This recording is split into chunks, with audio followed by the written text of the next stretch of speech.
Bismillahirrahmanirrahim. Assalamu alaikum everyone. Welcome back to the new channel with us, a freelancing Valley. Today I'm here with the new Maya session. So, new Maya topic is how does caffeine after my brain? Hello Maya, how are you? Are you ready for my conversation, Maya? Walaikum assalam. I'm doing great. Thanks for asking. And yeah, I'm definitely ready. Caffeine in the brain. Let's dive into it. What's on your mind first?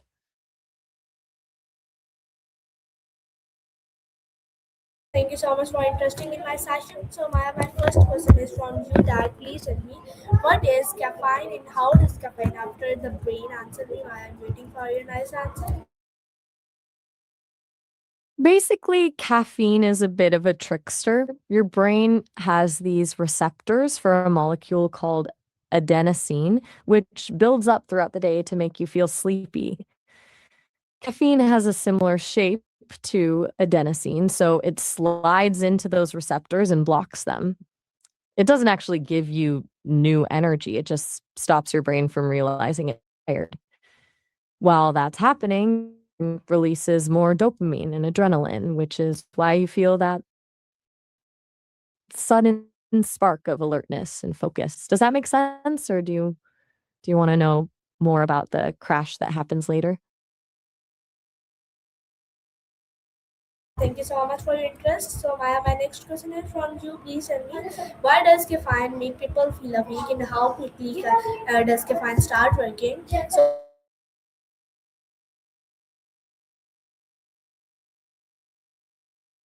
So, let's start with how it kicks in. Once you drink that coffee or tea, caffeine gets absorbed into your bloodstream pretty quickly and crosses the blood brain barrier. Within about 15 to 45 minutes, it's already hitting those receptors I mentioned.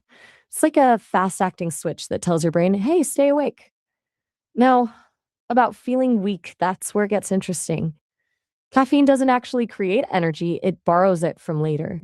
While it's working, it triggers your adrenal glands to release adrenaline.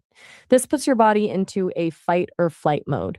For some people, this feels like jitteriness or anxiety. And if you haven't eaten or hydrated, your blood sugar can dip or your heart can race, which actually makes you feel physically shaky or weak. Then there's the caffeine crash. Remember how caffeine just blocks the sleepiness signals? Well, the caffeine is occupying the receptors, the adenosine, the sleepy molecule, doesn't just disappear, it keeps building up in a huge pile behind the scenes. Once the caffeine wears off and leaves the receptor, all that built up adenosine floods in all at once. That's why you suddenly feel completely exhausted or weak in the afternoon. That explain the feeling you were asking about, or are you noticing this happening to people around you?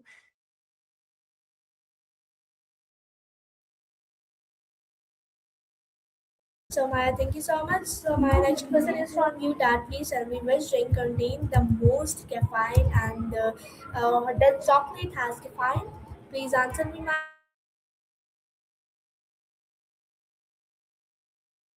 When it comes to the most caffeine, coffee is the obvious heavy hitter, but espresso is usually the most concentrated.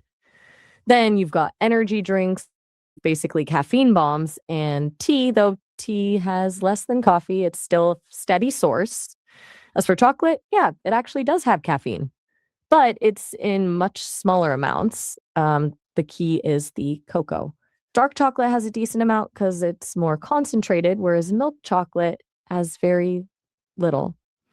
Chocolate also has something called theobromine, which is like caffeine's cousin. It gives you a gentler, longer lasting lift instead of that sharp jolt you get from a double espresso. Are you more of a coffee person or do you prefer the chocolate route for a pick me up?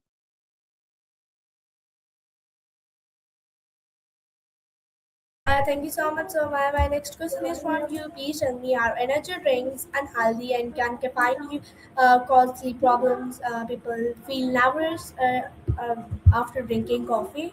Answer me, Maya. I'm waiting.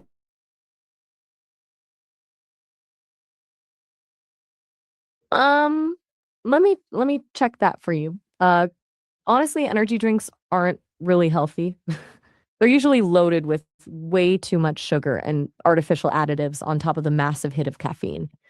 Because they're such strong stimulants, they can definitely mess with your sleep, not just making it harder to fall asleep, but ruining the quality of the sleep you actually get. And as for the nervousness, that's super common.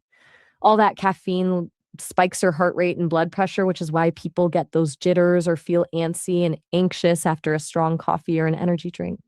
It's basically like overstimulating your nervous system. Have you ever felt that jitter feeling yourself? Maya, thank you so much. So, Maya, my next question is from you. That please tell me, does caffeine affect the heart? Can caffeine improve concentration? Answer me, Maya. And Let me look into that. For the heart, caffeine basically acts like a stimulant, so it can temporarily bump up your heart rate and blood pressure. For most healthy people, and no normal amount isn't a big deal, but if someone has a heart condition or drinks way too much, it can lead to irregular heartbeats or arrhythmias. On the flip side, it's actually pretty good for concentration in the short term. By blocking those adenosine receptors, it boosts dopamine and norepinephrine, which helps you feel more focused and in a better mood. Some research even suggests that moderate coffee drinking might help protect the brain and slow down cognitive decline as you get older. Trick is balance, though. If you overdo it, the anxiety and lack of sleep actually end up killing your concentration. Do you find that caffeine helps you focus or does it just make you feel restless?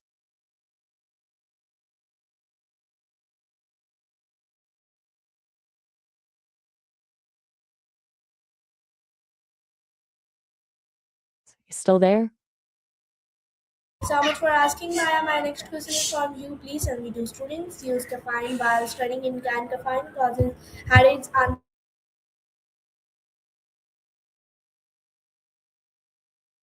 Let me see about that. So, for students, caffeine can be a bit of a double edged sword.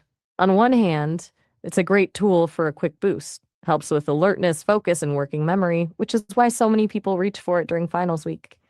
If you use it strategically, like a cup or two in the morning, it can actually help you power through a study session. But here's where it gets tricky.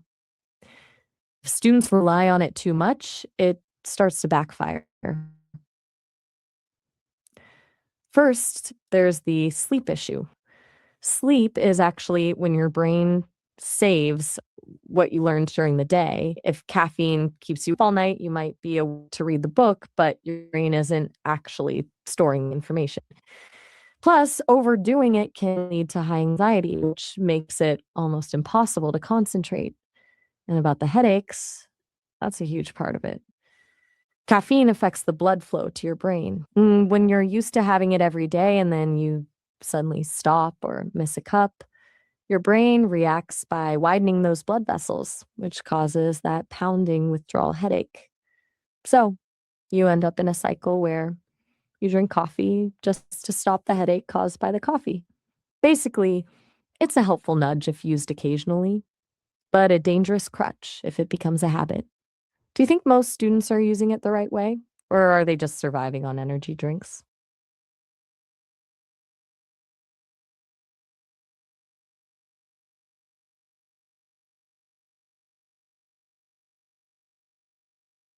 Still with me? Or did you drift off?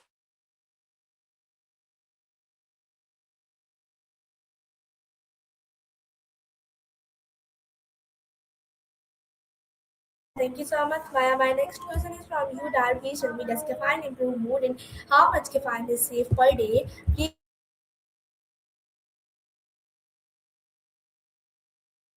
Checking on that now. All right, let's break this down. First, the mood part.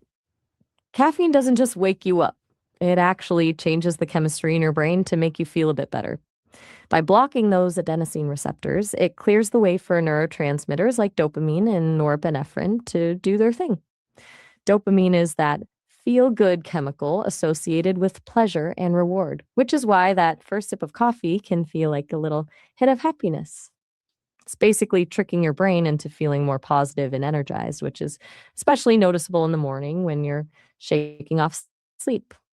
Now, as for how much is safe, for most healthy adults, the general rule of thumb is up to 400 milligrams a day.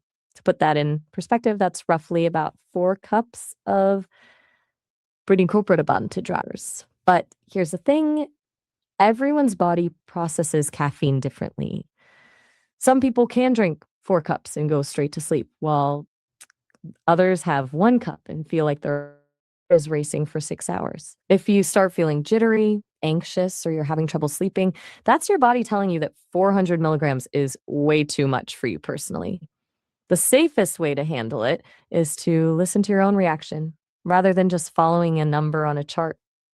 Do you think you're one of those people who can handle a lot of caffeine, or does even a little bit make you feel on edge?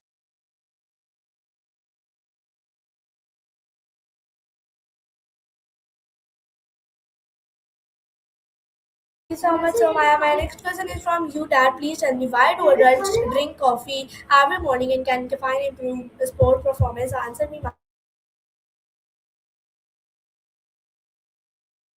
Let me check that out. So, starting with Canada, it's a it's a bit of a mix of culture and survival. When you're dealing with those freezing winters, a hot cup of coffee is just as much about warming up your body as it is about waking up your brain. Plus, coffee is huge in Canadian culture. You can't go anywhere without seeing a Tim Hortons. It's almost like a daily ritual that brings people together before they start their day in the cold. Now, as for sports performance, caffeine is actually one of the most researched and effective supplements for athletes. Helps in a few different ways. First, it sharpens your focus and reaction time, which is huge for sports that require quick thinking. Second, it boosts endurance and power output.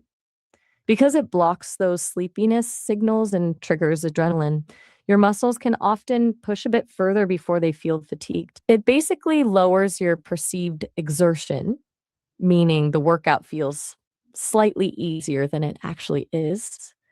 Athletes usually try to time it, drinking it about an hour, but they compete to hit that peak. But again, it's a gamble for some people. If it makes you too jittery, it can actually ruin your form or make you anxious during a game. Do you play any sports, or are you just curious about how to get a edge in training? Thank you so much for your nice answer. So, my next question is from you, Dad. Please tell me, what happen if you drink caffeine before bed? Answer me, Maya.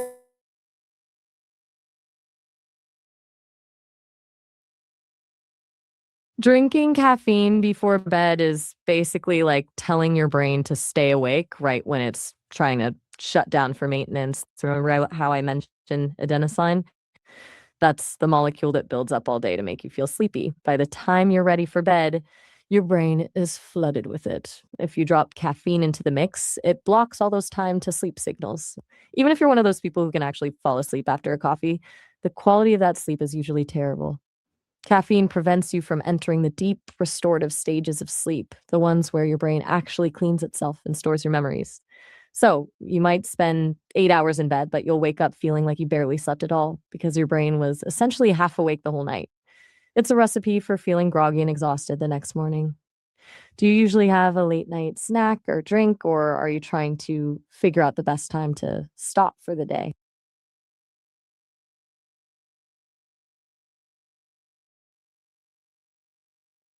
Thank you so much. So, my next question is from you, Dad. Please tell me, why does the caffeine affect people differently? It is tea healthier than coffee? Answer me, Maya. I'm waiting.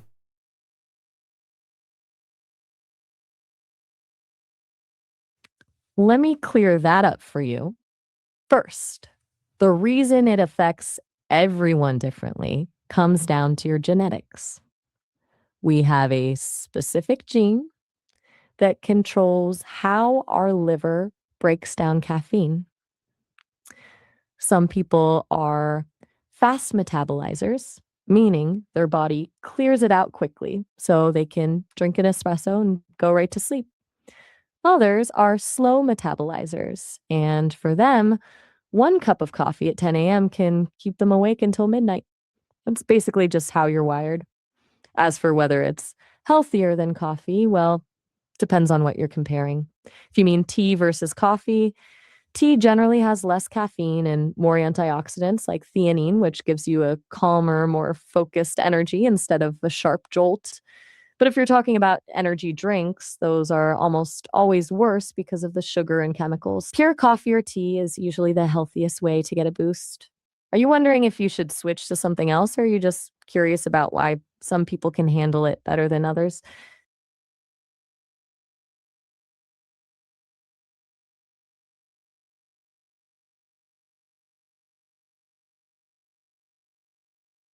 You still there?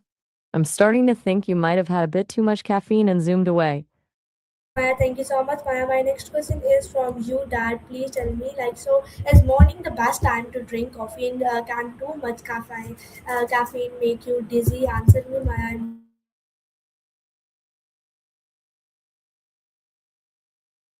Maya. Actually, a lot of people think the early morning is the best time, but scientifically, it might not be. When you first wake up, your body is pumping out cortisol. That's your natural wake up hormone.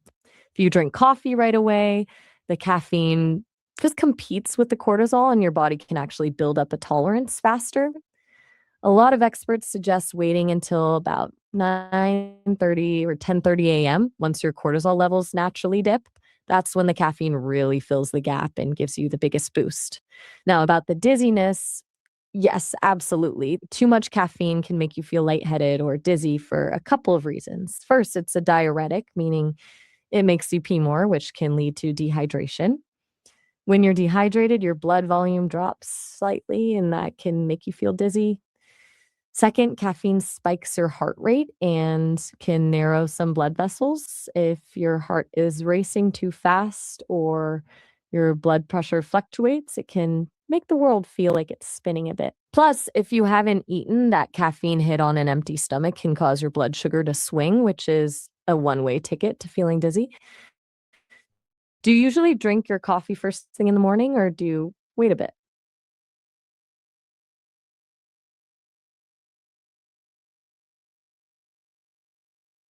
So, Maya, my next question is from you, Dad. Please tell me, like, so does milk reduce caffeine effect, and can people become allergic to caffeine? Let's start with the milk question. Milk itself doesn't have any caffeine, but adding it to your coffee can actually change how you feel. Since milk contains fats and proteins, it slows down the absorption of caffeine into your bloodstream. So instead of getting that sharp, immediate jolt you get from black coffee, the energy release is more gradual and smoother. It's a bit gentler on the stomach too, which is great if caffeine normally makes you feel anxious. Now, about the addiction part, yeah, people absolutely can become dependent on caffeine. It's not quite like a drug addiction in the dangerous sense, but it is a physical dependence. Remember how I said caffeine blocks the adenosine receptors? When you drink it every day, your brain actually reacts by creating more receptors to try and find a way to hear those sleepy signals. This means you need more and more caffeine just to feel normal. That's why someone might start with one cup of coffee a day and eventually find they need four just to wake up. And that's exactly where those withdrawal headaches I mentioned earlier come from. Your brain has so many extra receptors that when the caffeine is gone, the sleepiness signals hit you like a ton of bricks. Do you think you've ever felt that need for a morning drink just to function, or do you prefer to keep it occasional?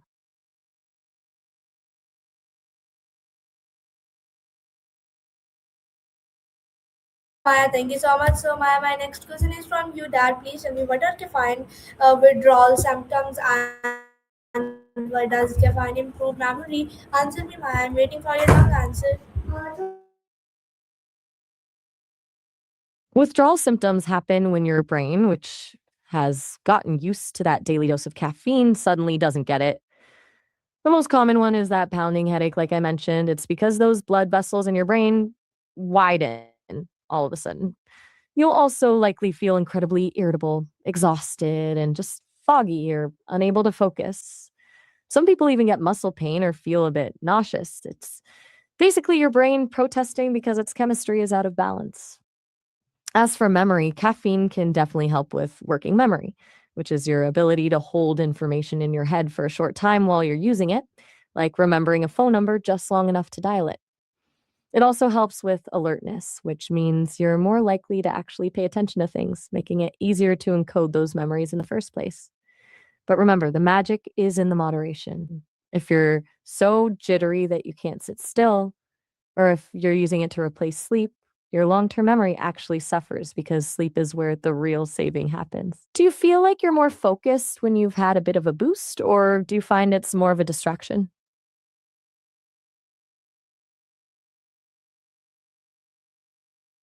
Okay, so Maya, thank you so much for your nice answer. Maya, my next question is from you, Dad. Please tell me. Last question is, what are benefit risk of caffeine?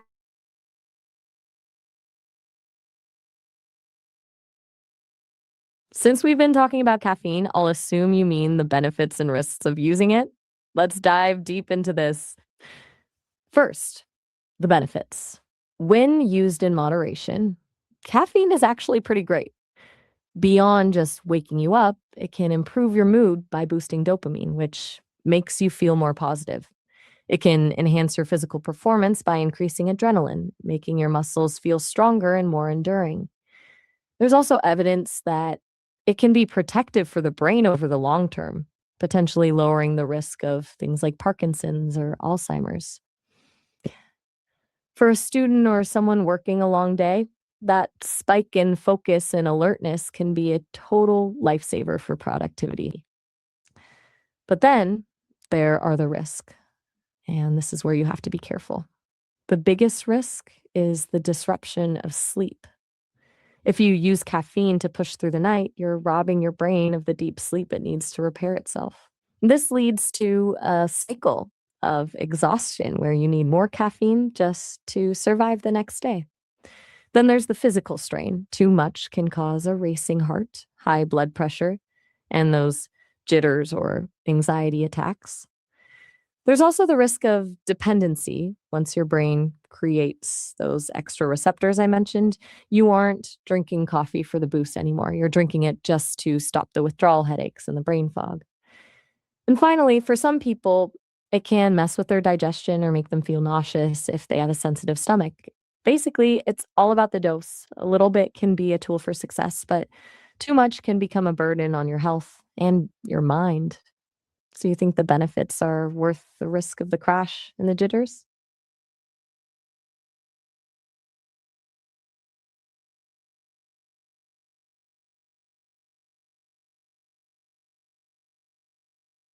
You still Okay, so Maya, thank you so much. So, viewers, I'm ended this session. This is from Maya. If you like it, thank you so much for watching. Allah.